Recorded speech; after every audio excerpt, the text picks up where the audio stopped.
Hey everyone, James Azar here for this week's CISO Talk. I got a really special episode coming up. Alejandro Journey will be joining me here in just a few moments to talk all things cybersecurity and CISO related. But before we do that, please make sure to subscribe to our CISO Talk podcast. Give us a 5-star rating. If you're watching us on YouTube, please subscribe, turn on the notification bell. We post new content every single weekday, and we are live every single weekday. You don't want to miss it. Our practitioner brief live at 9 a.m. Eastern Standard Time on YouTube, Facebook, and LinkedIn. If you're not following me on LinkedIn, make sure you go there because that's how you catch it live.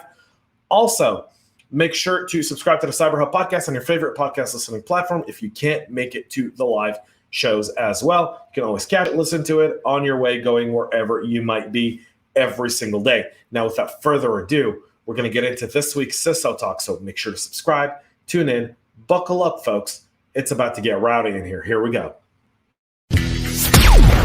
From the CyberHub bunker and studio, you're listening to the CISO Talk podcast. No sales, no bullshit, just straight talk. Straight talk. And now for your host and CISO, James Azar.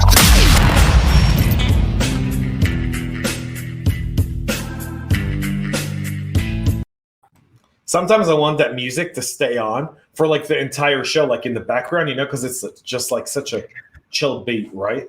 It's a great intro. I like it. Don't you love it? Alejandra, welcome to the show, man. How's it going? It's going great. Thanks for having me. I'm really excited and tell you my story, and let's get to it. Thanks for the opportunity. So for those who don't know, you're the CISO over at Microvest Investments, right? Yep. Microvest Capital Management. Capital Management. I'm sorry. I keep thinking because it's an investment firm. So in my head, I'm like investments, but and you're about a year and 8 months into your role as a CISO. So you're one of the fresh ones. So we get to kind of talk about it from a really awesome perspective. So I'm excited for today's episode. Before we kind of kick this off though, Alejandro, tell us a little bit about your journey into security. What was that like?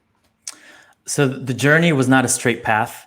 I think like a lot of people into cybersecurity. I didn't start in technology or IT or security. I studied economics and math. My whole path was going to be, I'm going to be in finance or be an economist. And I ended up working in finance, fresh out of college. And I was covering technology companies and IPOs. So there was some adjacency there, but I was just on the finance side, analyzing companies. And at around 2017, when the Equifax hack happened, that's one of the companies I was covering. I realized, wait, I want to be on that side. That seems interesting. There's a huge gap in terms of cyber talent. The whole financial media got blindsided by that. It was a huge, publicized hack. And I just realized, you know what? I've been covering technology companies, talking to technology executives. I want to be on the other side. That's what makes me happy. So I sort of discovered it starting in a different path. So in 2018, I made a transition. We can get into those, what techniques I used to get in and break in. And so in 2018, I pivoted out of finance, even though I was covering technology companies, but now more on the operational technology side, focused on security. And it was the best decision I ever made. So I didn't start in technology, but I'm glad I ended up there. So tell me a little bit about breaking into it. What was your secret sauce to get in? Because so many people are trying to get into security, right? And there's a lot of different, challenges that people go through. What are some of your tips? So I see a lot of parallels between how elitist cybersecurity is in other fields like law, finance, banking. So I had already cut my teeth in that environment where it's very competitive. People don't give you the time of day. You have to sort of hustle and try to get your foot at the door. So my approach has always been, if it's very competitive, you got to have a connection at the place. You got to have someone that helps you have a relationship that you've mentored, that you've nurtured, and then that gets you an in into the organization. I didn't start with a network. So when I was in finance, I would just cold people, cold email and say, hey, introduce myself. Here's what I know. Here's what I need to do. I love to chat. And I did that dozens and dozens of times. And then in that process, so I was used to that in finance. When I went to pivot into security, I sort of had a similar strategy. Hey, I want to introduce myself to hiring managers, recruiters that are in that space. and show how the skills that I have can carry over. So I was doing a lot of data work when I was covering companies.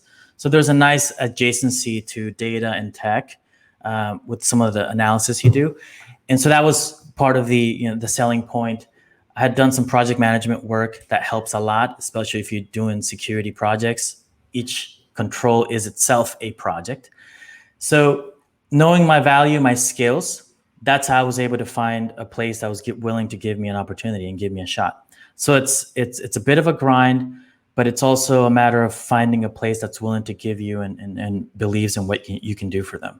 So there's no secret sauce, just hard work and trying to, build a relationship with someone at that company to, ultimately will be your hiring manager. That's been the approach. I could get into what I say in my cold emails and my cold calls and all those things.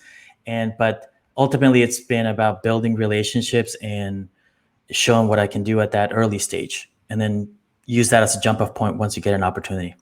You talked a lot about, and everything you just said, you mentioned a lot of things that are not secret, that are basic, but seem to be sometimes missing for a lot of people. So I think a lot of people get very, what's the word I'm looking for? Turned on by looking for that Cinderella story, get into somewhere, that they forget that, Cinderella's the exception to the rule, not the rule every time, right? It takes relationships, hard work. You've got to put a bunch of stuff into the business. It's not exactly cut and dry. Yep, it's not a straight path. And even if you do break in, and you're looking for another job, it's still a bit of a process, because you don't want to work for anyone. You want to work for the best place that's best suited for you, for your growth. So I think you're always going to encounter that initial resistance. People won't want to talk to you. You'll get ghosted.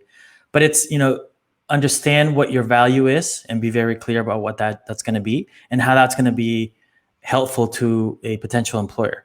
Earlier in your career, all of our value add is, can you save us time? Can you lower our stress? As you get a shot and you become more mature, more experienced, then ultimately they're paying you for your judgment and your decision making. But in those early years, it's what foundational skills do you have that translate? Doesn't even have to be technical. And just being clear about that, and then finding that one place that's willing to give. It's a matter of finding a place that's going to give you a shot. So you're going to have to go through a lot of interviews, a lot of rejection, but I think it's part of the process. It's part of the journey. So you talked about your journey. Let's talk a little bit about, now you're in the captain's chair, right? You're sitting, you've got the corner office, you're chief information security officer. You've started this from the ground up, right? You weren't, silver spooned your way in. You weren't entitled to the position. You worked your tail off. You built relationships. You built trust. You built your expertise. You really put in the man hours, right? A lot of sleepless nights. I think, I don't want to get into all the background, but if I'm missing, if I'm downplaying anything, let me know. But I don't think I am, based on our conversations. I think you're a very, you kind of spent 20 hours a day learning, trying to get up so that you can be in a role where you can be really successful.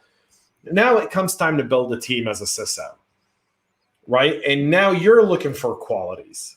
So what are some of the intangibles you'll look for from someone who worked his way up to doing what you're doing today? So, the technical skills you can teach someone, you can get them certified. It's hard work. Are you curious? Are you going to see an issue and raise it up and take ownership? But ultimately, are you a hard worker that's willing to learn and is, willing to go through a lot of hard work to get to where you want to be? Sometimes it's hard to find people that want to work really hard, because early on, you don't know if it's going to pay off. So you have to be willing to believe, and then you got to have a good manager too who's willing to invest in you. But from the other side, do you have someone that is going to make your life easier as you give them responsibility? And do they have that curiosity to solve problems? Are you a problem solver? That's the one thing that saved me in my career. I love solving problems. My boss would come to me, hey, we have this problem. Got it, boss. I'll fix it. And that was always my attitude. One of the best advice I got early on when I was in finance is fresh out of school, senior person told me, you got to have an attitude of service. What are you doing for your team, for your manager, to make their lives easier, and constantly just be, hey, yeah, I'll do that. I'll do it for you. Be eager to do work and get responsibility. The title doesn't matter as much as rather responsibility, because that's how you get the skills. And maybe you'll make mistakes, but then as you go through those, as you see different patterns and different mistakes you make and different experiences, that's how you get experience. That's how your judgment grows. So someone who's willing to work hard, and someone who, hey, are you a problem solver? That's key. Can you solve a problem? Yeah. We talk a lot about problem solving in security. I like to kind of, your wounds are still fresh on your body, right? And I think as a CISO, we have a different approach to people we're willing to give a chance to based on how old our wounds are on our body, right? And yours are fairly fresh. They're 3, 4, 5 years old. You still remember, looking at that person across from you and that person being you, right?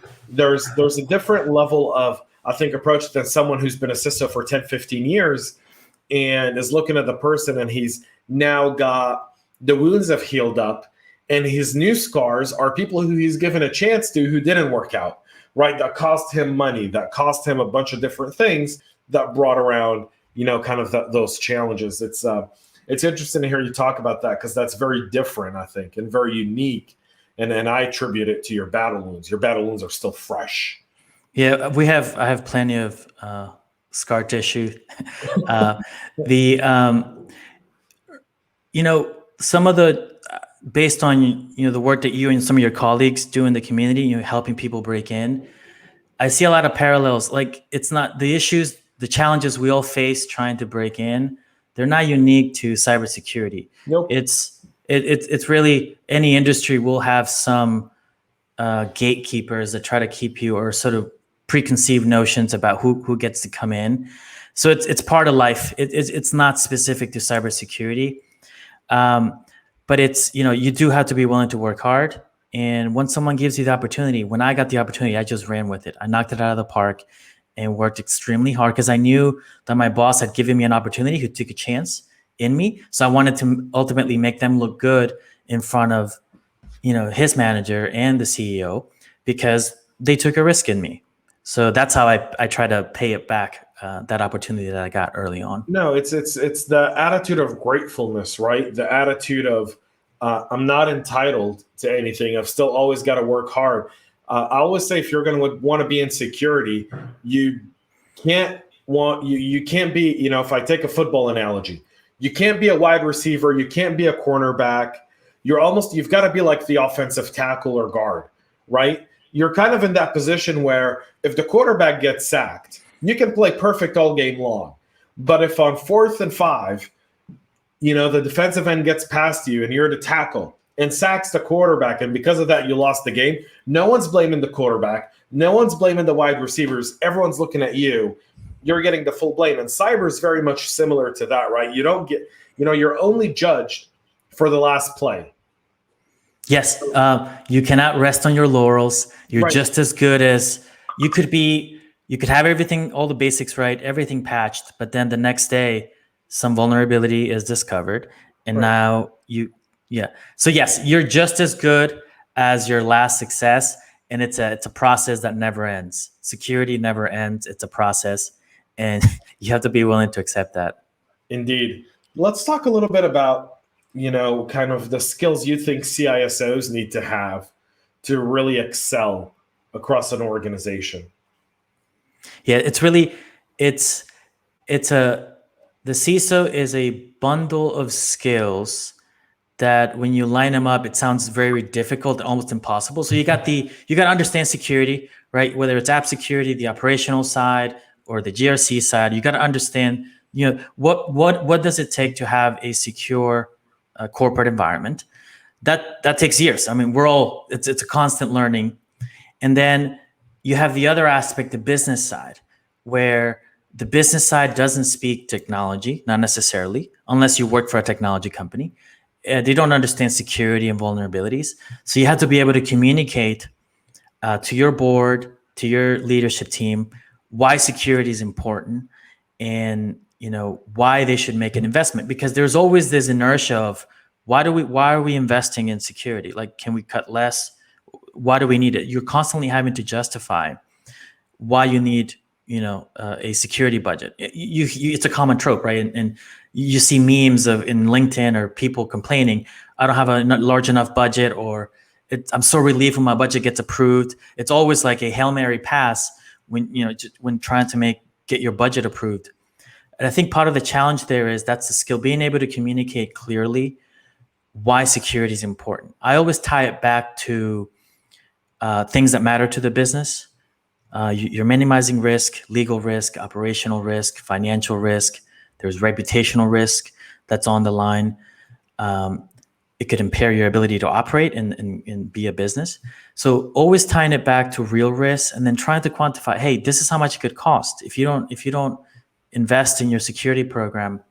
This is, these are the issues that could emerge. And so being able to talk the business side of things, not just the technology. You got to be able to talk to the engineers, because they're the ones doing the work. Talk to the security analysts, talk to consultants, but also take it higher up into your colleagues and the leadership, and be able to speak the business side of things as to why it matters. That's really hard to do. Even I find myself sometimes struggling to, what's a clear message that frames why security is important. That's a constant process. So being able to do both, I think, is really hard. It's really hard for most people, including myself. You have to work at it.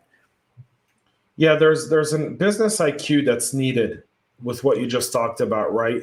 There's also and I hate to phrase it like this, but there's also the understanding the internal and company dynamics and politics when you go about security. You almost have to understand who kind of sets the tone. And in a lot of organizations, that's not always the CEO, right? It could be someone who the CEO is brought in, who's kind of the right-hand person to that CEO, who's really the person in charge, who's really calling the shots behind the scenes. And you've got to understand the dynamics of the different power players within an organization to really get it. Completely agree. Let's talk a little bit about security. I think there's a lot of fun stuff that goes on in security. You're kind of in the first year and 8 months. Let's talk a little bit about how long did it take you to understand what you were doing as a CISO from the moment you kicked off? How long did it take for you to really wrap your head around the entire responsibility? So it started in 2018. We're a relatively small company, so I got a lot of hands-on work early on and sort of seeing what the surface area looks like. So right. I got that early on. If I had come here as a CISO without that institutional memory, I think it would probably take you, all CISOs would probably take 3 to 6 months just to get a sense of what's going on, what the surface area is, what's the dynamics, the culture you're going into, because there's a culture aspect you're going to have to change. It's not just the technical, it's the people as well, the processes. How are things being done?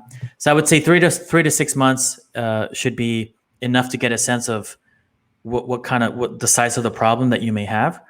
And the one thing that I'm really good at is getting the basics. If you don't have the basics, and I'll get to that, what I think the basics are. If you don't have the basics right, your program is not going to scale.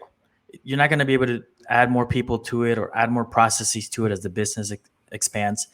And what you'll see is you'll have a lot of legacy issues if you don't get the base level, the basics right.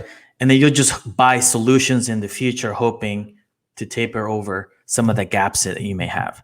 So to me, the basics are key. And to get the basics in, you don't have to be a CISP. You don't have to have 10 years of experience. It's just common sense, right? And then understanding who can't get in, the confidentiality, integrity, and availability of the systems. And what do I put around it to ensure those 3 things? So you don't have to be like even super smart to do that or extremely experienced. Those are basics. Lock the door at home, right? That's a very basic concept. Extend that to the digital and the processes and the people. And so to me, getting the basics is key. If you don't have the basics in, the program will always have issues down the line. Maybe for the future CISO, maybe it won't affect you, but it'll impact. So a lot of the things sometimes you face as well as a new CISO is the mistakes of the past. sometimes, you're the one who inherits it, and then maybe it's from years past. So be ready to go through that challenge. But I would say getting the basics right is important. Otherwise, the program won't scale, and the program won't mature either. Does that make sense? Yeah, it absolutely does. When you talk about the basics and the foundations, there's a common misconception with what I think people understand as foundational basics, foundational security measures to basic security measures. To me, there's the foundation, which is, your policies and your controls. And then there's the basic security principles. That's more of the tools that support the foundation. When you look at your foundation, what do you see as being kind of critical to get right away? The leadership needs to support what you do. They can't just pay lip service to it. It's got to come from the top, because that influences the culture. Culture comes from the top. So early on, I noticed that I needed sponsors or senior leadership who I knew had influence to help me drive the program itself, the controls we were going to roll out, all the things we were going to implement, because the culture is part of it. And if they know that leadership cares, if end users care about security, that the CEO is concerned about it, they're more likely to accept some of the changes, and it'll make sense. Whereas if you don't have the support of leadership, you're just a guy, screaming fire, fire, but people won't take it seriously. And I saw that behavior early on. I needed leadership's influence to drive some of the changes we were going to push for. So you need that, whoever the influencers are at the company, they need to be behind and give you that support. Otherwise, it's not going to be as effective. So, and then that determines the culture, the level of risk you're going to take, how much, risk can be accepted or not accepted, and then the level of the actual controls you'll choose ultimately. But it starts from the top, and that's not always the case. Not every CISO is fortunate to have people, senior leadership, that care about security, but that's important. Otherwise, it starts from the top. Otherwise, it's not going to be successful. Talk a little bit about where you spend the most time as a practitioner. What aspect of the business do you spend the most time on, and why? So it depends. It depends on the stage. When we were first building the program, it was working on the vision, what needs to be in place, what are the gaps, and then implementing. So the day-to-day was a lot of project management work to make sure we had the basic controls in place and improving processes. So a lot of blocking and tackling early on, because you needed to stand up the defenses. Once you have the basic framework in place and the basic controls in place, then it's about, building a system that generates data so you can then make decisions, report to the board, report to the CEO, to leadership, and understand how, the data can guide your decision making. So right now I look a lot of data to understand, hey, what's hitting us, what's changing, so I can then adapt the program. So, and then that's that. The other one is security awareness training, building that cultural aspect. Now that we have the foundational things we discussed, culture, that's a slow moving ship that's constant, that you have to do a lot of work. Saying security is important once a year at a town hall is not proper communication. It's an ongoing thing. And then I also try to understand where the business is going and how is the program and our systems adapted for that. Right now we have a new architecture of remote anywhere, right? A lot of companies are just beginning to grapple with that. So understanding the threat landscape and where the business is going, and then how am I suited for that future? So a lot of planning, and then reviewing what's being done with the data that we have now. Yeah, I think there's often a misconception around what a CISO really does, right? There's almost a place where people think that all you do is sit and go, are we being attacked? Great. Here's what everyone needs to do. You, firewall. You, APIs. You. And that's not really what CISOs do at all. In fact, that's kind of almost very exaggerated. It's, you talked earlier about memes, and I love the memes that, where it says, what friends think I do when I say cyber and what I really end up doing, right? And everyone thinks, you're doing 5 different things, but really what are you doing? You're staring at a screen all freaking day long most of the time, or having conversations, and you're kind of in that. You don't really get to the nitty-gritty part of security as often as you'd like to, partially because of the responsibilities that come along with a role that has chief in it. Right, it's the moment you've got a C in your title, you're pretty much in a different concrete level. When you look at security as a whole from a challenge perspective, there's I like to keep this show upbeat, right? I don't like to talk about the threat landscape and everything we're doing bad. I think there's enough people out there doing that, and they want to talk about all the things that are just wrong in the industry. We do a lot of really, really good things. So what are some of the good things you're seeing happening in the industry? I'm glad you want to keep it constructive. The shift away from, the pandemic showed leadership teams that the path forward is where you have a remote, decentralized workforce.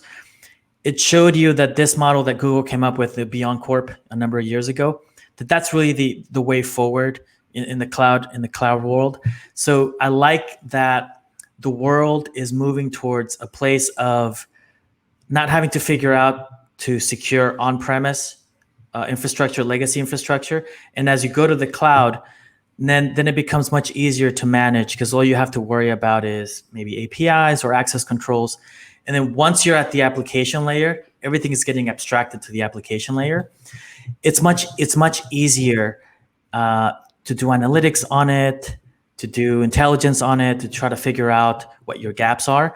So I like that the world is moving towards, the cloud, app first, cloud first.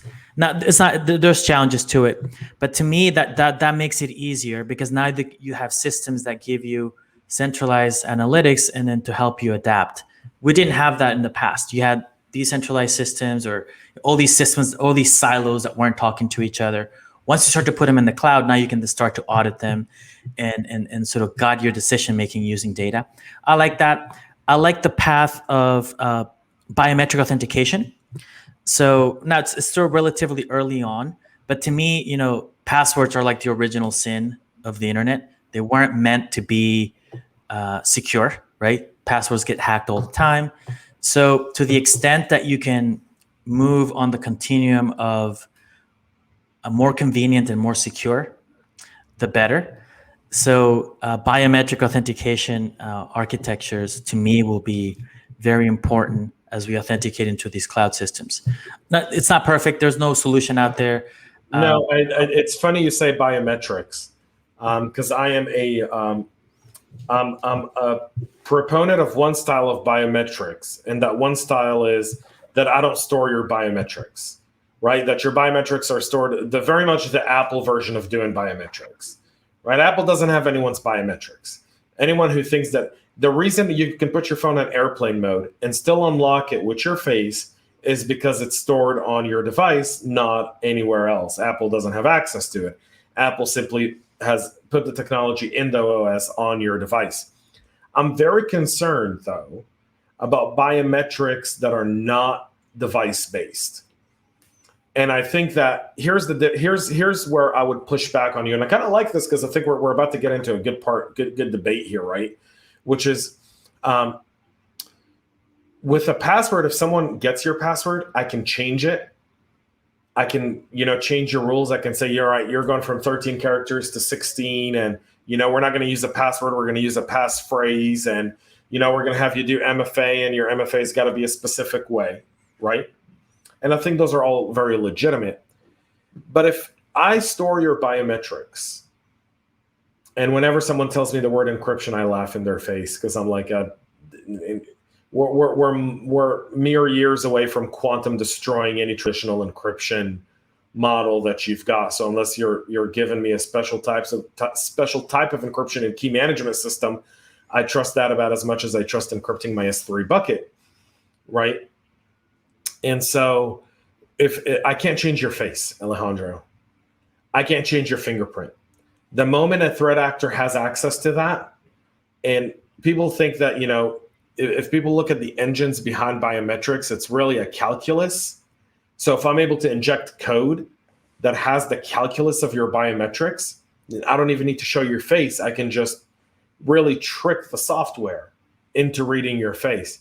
To me, those are specific threats within non-device-based biometrics that make me question that technology. I agree. I like the Apple model of biometrics, storing it on the device level, at the client level, not in some centralized, server where kind of like passwords are, right? The hashes of passwords are stored. I don't agree with that because that's just a huge point of failure. That you're trusting a party that they'll keep it safe, and we know we don't, right? That's the reason. Companies are getting hacked, portals are getting hacked. So I agree. It is not a silver bullet to the extent because if it gets compromised, then now I have access to, whatever your face has access to. So I like keeping that at the encrypted with the, at the device level, not storing it anywhere else. And it's got to be, in conjunction with maybe other device-based signatures. It can't just be your face that unlocks it, right? It can't, right? Because otherwise it's a huge point of failure. I agree with you. I think that's where the world ultimately will move to, using biometrics, but it's not a silver bullet. I agree with that because of the risk that you mentioned. See, I think that biometrics are going to be, and it's okay because I think we have two different visions, but I think we kind of see the same thing. At the end of the day, the more complex we've made things. So think of car keys, right? Think of like the fob keys early on. If your fob key failed, that was it, game over, right? Same thing with your magnetic cards at a hotel. How many times have you had to, when you need to get in your room, when you're exhausted, when you're tired, all of a sudden your room key doesn't work. You got to go back to the lobby to get the key redone for your room. And I think the same applies with biometrics. Now, Microsoft with the Windows Hello, right? That actually is device-based. And I think Microsoft integrating that further and further within the Microsoft ecosystem really has some validations, especially across Active Directory, right? Because if it's device-based and I already authenticated that device in my Active Directory and you can't get access to the biometrics, I've really added a security layer. I've not created a new attack surface. I think, like you said, the portal-based, web cloud-based biometrics, I think that's a recipe for disaster, right? That's a complete recipe for disaster. I think it's got to be client-based, right? It's got to be device-based, and that's that's one of the bigger things there, right?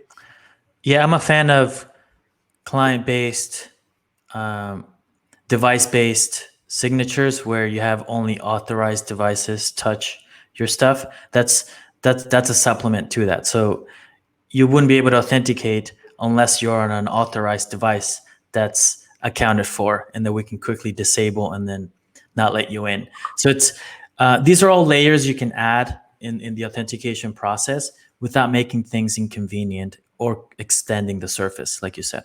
Right, because that's a brilliant point. You just nailed it on the head, Alejandro. Making it without making it inconvenient, right? Because the convenience of a user to use a specific set of security tools, right? I have a firm belief in security, right? I think security should be invisible to the user. I think security should be something that a user doesn't even know it's there, but it's there. Yep, that's the best, because otherwise, if you make it super, there's more on the cultural things and maybe the things that if you're not thinking about the user experience, you'll create issues. Users, if it's too inconvenient, they'll try to get around it.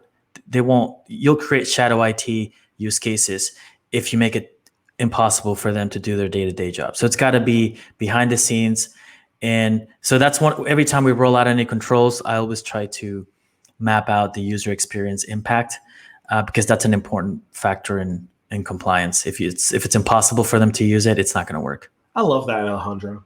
The idea of shadow IT exists in so many orgs, right? I can't tell you how many times I'll be on a call with a security team, right? A vendor we're vetting in the business, or someone who's a client of ours. And, we're doing the security call and they go, oh yeah, our guys can't do any of this stuff. And I was like, so how do they work? They're like, well, they manage. And I was like, no, they've found a different way to work that you don't know about yet, but you'll surely find out about it at some point, because you're going to have an incident and it's going to be the result of that. And that's going to be directly your fault, right? You've got to account for it. I think that's one of the aspects also of biometrics.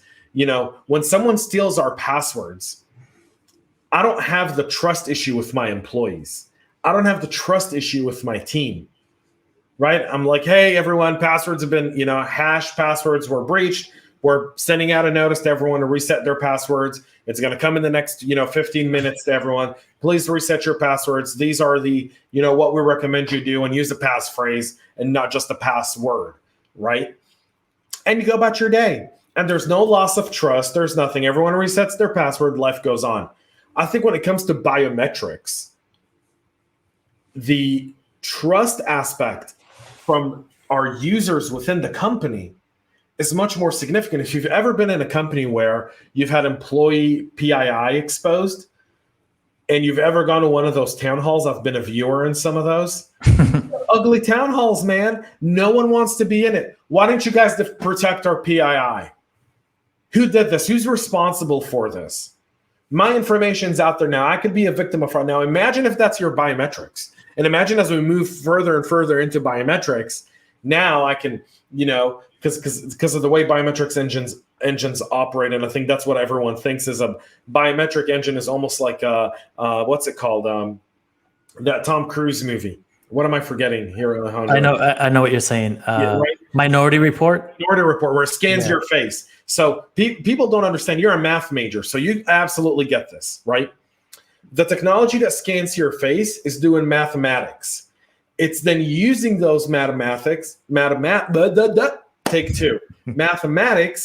to indicate that this formula matches this formula, hence this is the user, right? Mm-hmm. That's it. It's all it's doing. It's a simple math formula. Simple as much as possible. There's different variants to it. But like we figured out the Google algorithm, like we figured out all the different social media algorithms, this algorithm too shall be discovered, right? And once it is, and I understand the math aspect of it, once I get those biometrics, I'm able to duplicate that math equation and fool the system.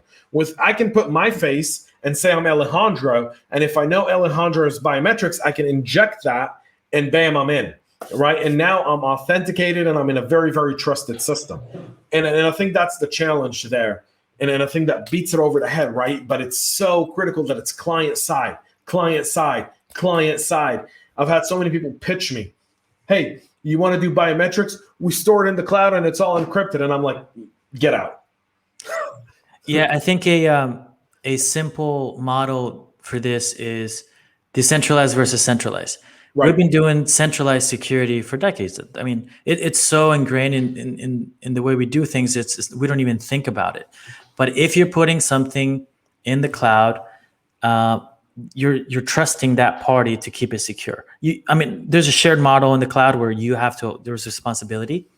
But if a vendor has access to it in their portal, you're trusting that they're following their practices to the T, and that an incident won't happen. So yes. Even if it's yours, would you trust having all of your employee and client biometrics on your server somewhere in the cloud? No. So it's the same thing. I don't. I think no one I think would say, yeah, I'm sure, I'm happy to, to certify that. I love your no thing. You're like, no. You know that TikTok thing? Oh no, right? Like that's exactly what you were like. No, I don't want that on my cloud. No, don't you bring that anywhere near me. You keep that shit right over there. You don't even bring it in here. Kind of discussion. Yeah, it's interesting. I agree with you about biometrics, by the way, right? But I think biometrics is going to be the new MFA. I don't think it's going to replace passwords. That's my theory, right? I think there's always going to be passwords because that's one unique aspect. And I think MFA is going to end up being your biometrics. I think it's going to be your I agree. for authentication. I agree. And I'm a fan of conditions, adding different conditions that are behind the scenes. And that's really the layers. So that's really the difference. And so it's a great point. I agree. I love it, man. I love how you and I can just get right into that and kind of have that conversation. I think that's so critical. Is so much, there's so many aspects of this that are misunderstood, right? Everyone wants to replace passwords, but you can't really replace them. It's kind of like a tire on a car. Like we'd all love tires that don't lose air, right? That are, but guess what? You can't move a car without tires. And we don't have a technology yet that's as efficient, as disposable, and as long-term than tires. We don't. That doesn't exist, right? So we're stuck with tires. And every once in a while, you get a flat. But and the same is with passwords.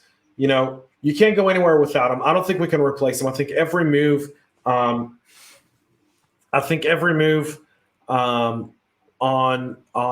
trying to move away from passwords, every time I've seen someone go that route, they've always come back and said, yeah, that's not going to work. Because there are specific things where in the user experience, where in the different working conditions that you can't help it, you've got to have a password. Does that make sense? I agree. Not every biometrics won't solve every use case that requires authentication. You have APIs that require authentication. You have service accounts, right? They don't have a face. So there's other ways of authenticating there. But I agree. Even with user, if it's a human logging in, there might be a use case where the password is required. So at that point, you just have to improve on it. Strong passwords, maybe rotate them, MFA, have a password manager, that sort of basic things that we all know. I agree. I love it. It's fun to have this kind of forward-facing discussions. I think these are critical conversations that we all need to be having because there's aspects to it, and I think there's specific takeaways that we got to have when we look at all these different new technologies that come in. It's kind of like a single sign-on, right? Mm-hmm. All these different single sign-on stuff to me. I look at it now and I go, well, I'm so glad. If you're an Azure shop, if you're an AD, well, I don't need anything else right now. I can essentially set, like you said, the conditional rules within Active Directory with federated access and be good with it. Yeah, single sign-on is another thing that is a double-edged sword, like biometrics. You got to do it right because once you're authenticated, you have access to everything. So make sure that first entry point has a high assurance. Yeah. So we're about to wrap up today's episode. So time to go to my favorite part of the episode, the CISO Insight round. We're going to put you on the hot seat, Alejandro. Okay. My buzzword graveyard. What word are you burying in my buzzword graveyard? What a word that I don't like hearing? Yeah, what's one buzzword you'd love to bury forever? Biometric authentication. I'm just kidding. That's I don't know. Honestly, I'm stumped by this. Let me think about it.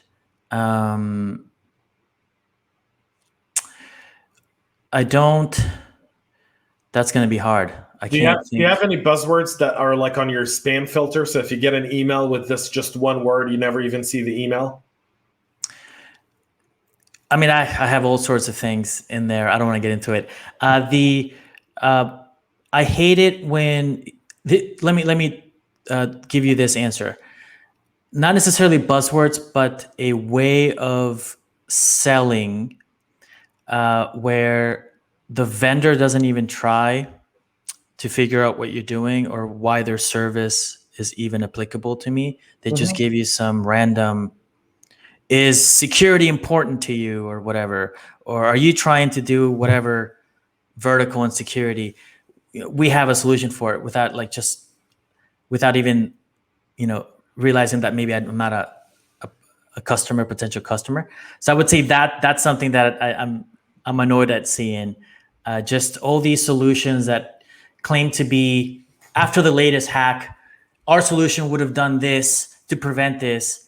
And I mean, that's just marketing. I don't think that would have, security is not one solution. Maybe that's a buzzword. Solutions are not, security is a process. It's It's a whole framework. It's not one solution. There's no silver bullets. So maybe the concept is the buzzword for me. Security as a solution. It's a whole process. That's not one thing that'll save you. I completely agree. What's one technology that'll change the way we do cyber? Two things. AI, you hear a lot about that. It may automate a lot of the things we do. You have a machine learning algorithm that could do pen test, defend it, detection. So that's a well understood, I think, path. How AI, maybe it's not clear, maybe it's too far into the future, but at some point AI will automate a lot of maybe the detection. I mean, we already see it with things like CrowdStrike, right? It's using machine learning to look at behavior. The other one is, and this one's diametrically opposed to it. It's completely different. The decentralized architecture to doing technology. So, you hear a lot of things like Bitcoin with crypto, like that's the finance application to it. But a decentralized architecture of doing things right now, it's very nascent, very early. It's not very efficient. But to me, there's something there that no one in security is talking about. Even the name, right? Crypto is encryption, right? We live in encryption. Security people, we think about encryption a lot. And the architecture is different in the sense, when you add more computing power to a network, in a traditional sense, it gets faster, right? You're able to scale it, right? In a blockchain, adding more computing power is for making the network more secure. Right. So more compute gives you more security. That architecture, I don't have it fully fleshed out in my mind, but there is something there that'll change the way we do security. It's very early. It's less than 10 years old, but that's something that I have in my radar because it's totally different than the way we've been doing computing in the past 30 years. I can dig that. I like that. What's the current book you're reading, or the last book you read? The last book I read is I forgot the term. It's by an Arctic explorer in the 19th century. Shackleton. He was the first one that crossed Antarctica on foot with his team. Now they were the first explorers to do that. Now their whole saga was a total failure, right? They all failed. They lost half their crew. They lost their boat, but they were able to survive. And so it's a story about survival against impossible odds. So the story of Shackleton, the great explorer, that's something that I recently read. It's a great book if you want to, the worst thing, Murphy's Law personified in that story. In security, sometimes it feels like Murphy's Law applies to you when things go wrong. So that was a great book that gave me perspective. I love it. What's your favorite music?